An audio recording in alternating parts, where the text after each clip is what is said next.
राम राम दोस्तों। और भाई बढ़िया है सब। वैसे मैं थोड़ा लेट हो गया इस टॉपिक पे। आप सभी को पता चल गया होगा हमारे भरत तिवारी भाई के बारे में, जो बिहार के रहने वाले थे। उम्मीद है आप सभी को तो पता ही होगा, क्योंकि मैं इससे बहुत लेट हो चुका हूँ। लेट क्या हो चुका हूँ, मैं कई दिन से सोच रहा था बनाऊँ इस टॉपिक पे वीडियो बनाऊँ, पर नर्वसनेस और एनजाइटी के कारण नहीं बना पा रहा था। थोड़ा प्रॉब्लम फेस करने में समस्या हो रही थी मुझे, डर टाइप का लग रहा था। पर आज सोचा कि आज बनाते ही हैं। फिर जब इसी फील्ड में उतरने का मन है, ये इंटरेस्ट है अपना, तो करते हैं भाई। वैसे सुनकर बहुत बुरा लगा। मैं भी घर पे ही बैठा हुआ था, स्क्रॉल कर रहा था रील, तभी ये सामने आया कि हमारे बिहार के एक भरत तिवारी भाई थे, जो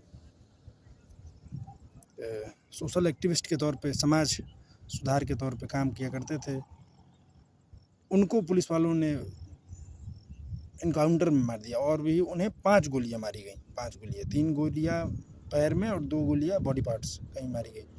और जबकि मैंने जब उनके बारे में देखना चालू किया तो मुझे लगा कि उन्हें ये गलत तरीके से मारा गया। भरत तिवारी के पास एक तमंचा था, कट्टा था। उन्होंने साफ वीडियो में उस कट्टे को पुलिस वालों के सामने फेंका है और सरेंडर भी किया अपने आप को। उसके बावजूद भी पुलिस वालों ने उन्हें मारा हुआ है। जबकि भरत तिवारी कोई अनपढ़ जाहिल गंवार आदमी नहीं था।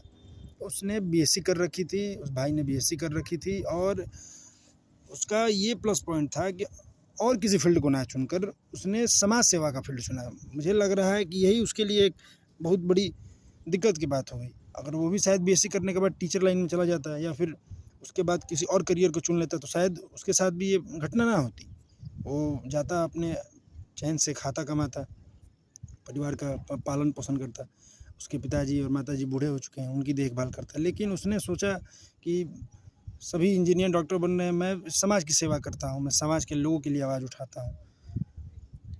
जिस समाज के लिए हमारे भगत सिंह, चंद्रशेखर आज़ाद, लाला लाजपत राय, बाल गंगाधर तिलक शहीद हो चुके, महात्मा गांधी जैसे महान नायक, इस समाज को सुधारने के लिए, ज्योतिबा फुले, राजा राम मोहन राय, इसी समाज को सुधारने के लिए भाई वो शहीद हो चुके। इसी समाज को सुधारने के लिए शहीद हो। बस ये अंतर है कि उस समय ब्रिटिश शासन था, इस समय हमारा शासन है। ब्रिटिश शासन के दौर पे वो समाज सुधारक के तौर पे निकले थे। उस समय समाज भी उनके खिलाफ था और ब्रिटिश शासन भी उनके खिलाफ था।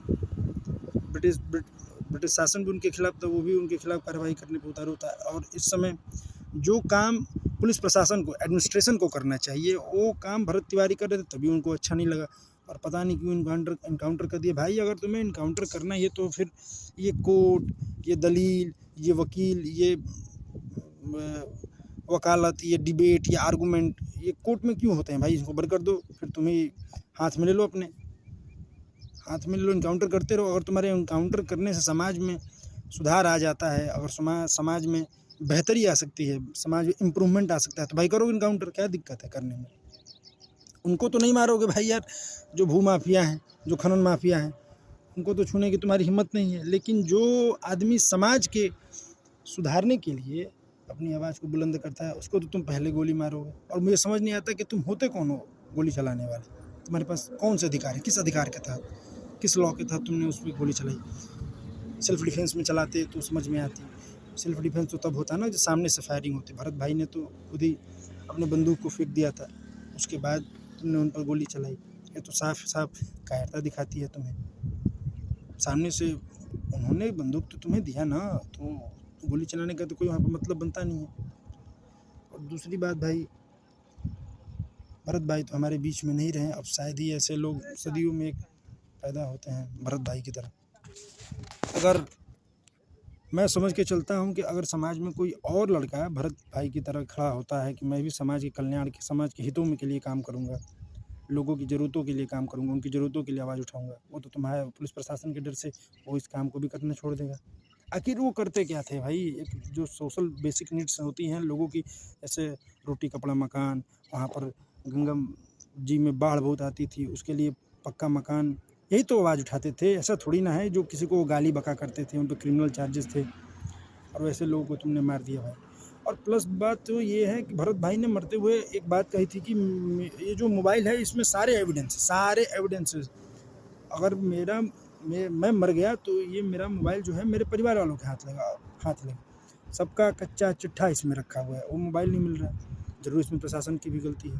प्रशासन की इसमें गलती तो है, ये है, मैं तो यही कहूँगा कि इस पे सुप्रीम कोर्ट संज्ञान ले इस पे, और इस जो आंदोलन अभी भरत भाई के लिए बिहार में छिड़ा हुआ है, अभी महासभा का आयोजन किया गया था आज, मैं चाहता हूँ ये ठंडा ना पड़े, ये अपने अंतिम मुकाम पर जाए, और जो भी एडमिनिस्ट्रेशन में, ब्यूरोक्रेसी में इसमें लोग इन्वॉल्व हैं उनको एक प्रॉपर पनिशमेंट दिया जाए, प्रॉपर पनिशमेंट, ताकि समाज में एक धारणा सेट हो सके कि भाई ये पुलिस प्रशासन लोगों के लिए है, लोगों के विरुद्ध में नहीं है, जो लोगों के हितों में काम करता है उनको सपोर्ट करने के लिए, ना कि उनको मारने के लिए है।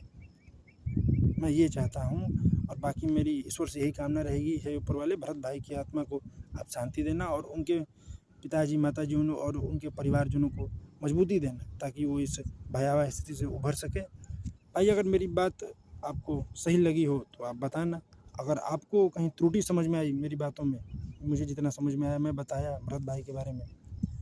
वो महान थे, वो मैं कह सकता हूँ कि वो इंडिपेंडेंस के बाद के वो फ्रीडम फाइटर हैं। मैं तो ये कहूँगा कि वो इंडिपेंडेंस के बाद के वो फ्रीडम फाइटर हैं। लोग उनको भगत सिंह से कंपेयर कर रहे हैं, वो गलत नहीं कर रहे हैं भाई।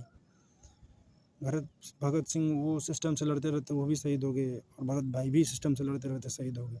भगवान उनकी आत्मा को शांति दे। धन्यवाद दोस्तों, आपको अपना बहुमूल्य समय निकाल के मुझे सुनने के लिए धन्यवाद दोस्तों।